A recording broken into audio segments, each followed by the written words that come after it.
Tuhan bersamamu. Inilah Injil suci menurut Markus.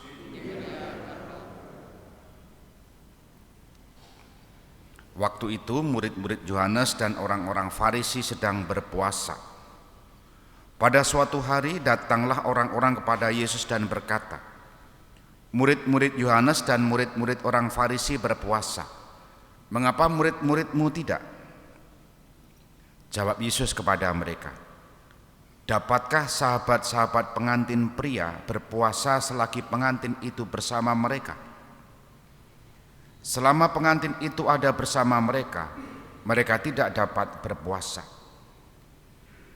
Tetapi waktunya akan datang, pengantin itu diambil dari mereka, dan pada waktu itulah mereka akan berpuasa. Tidak seorang pun menambalkan secarik kain yang belum susut pada baju yang sudah tua. Karena jika demikian, kain penambal itu akan mencabiknya. Yang baru mencabik yang tua, sehingga makin besarlah koyaknya. Demikian juga tak seorang pun mengisikan anggur baru ke dalam kantong kulit yang sudah tua. Karena jika demikian, anggur tersebut akan mengoyakkan kantong itu, sehingga baik anggur maupun kantongnya akan terbuang.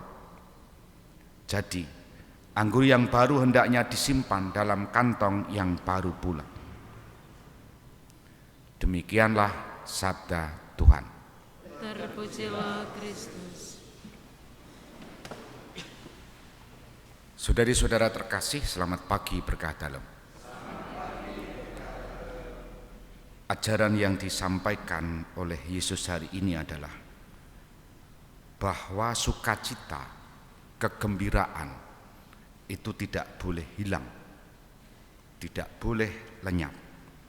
Kegembiraan dan sukacita yang disebabkan oleh apa atau dikarenakan apa? Karena adanya bahasa kitab suci tadi, pengantin. Siapa pengantin itu?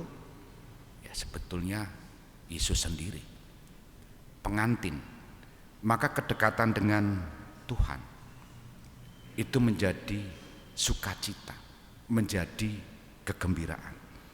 Oleh karena itu ajarannya tadi menjelaskan soal kantong lama dan kantong baru, anggur lama dan anggur baru.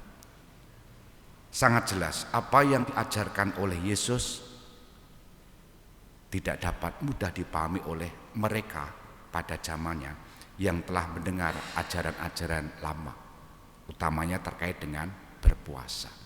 Maka pesan Yesus menjadi jelas. Jadi anggur yang baru hendaknya disimpan dalam kantong yang baru pula. Ajaran baru ini harus mensyaratkan adanya hati yang baru, pikiran yang baru, yang terbuka terhadap ajaran yang baru. Dan kita tahu ajaran Yesus itu ajaran kasih, yang mengutamakan kasih, dan orang-orang ditantang untuk menerima ajaran itu. Dan kita diingatkan dalam bacaan pertama juga di sana, perintah Tuhan itu jelas. Perintahnya apa? Kalau perang, jangan menjarah. Itu pesan Tuhan. Tapi apa yang dilakukan oleh Saul? Perang memang. Dan Saul tidak menjarah. Tapi yang menjarah siapa? Rakyatnya.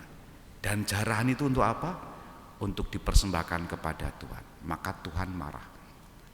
Kemarahan Tuhan itu adalah Saul ditolak sebagai raja, lengser.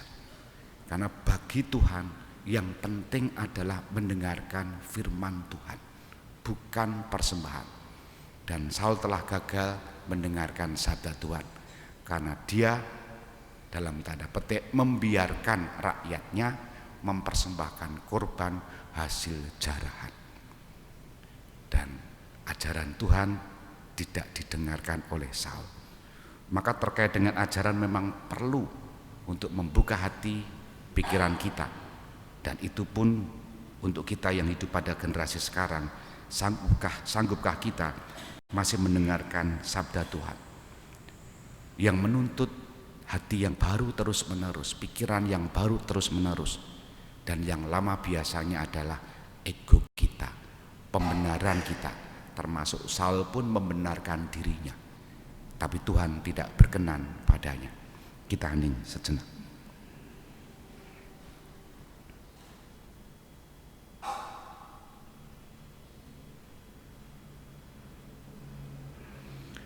Dimuliakanlah Yesus yang dulu hidup, sekarang dan selama-lamanya. Amin.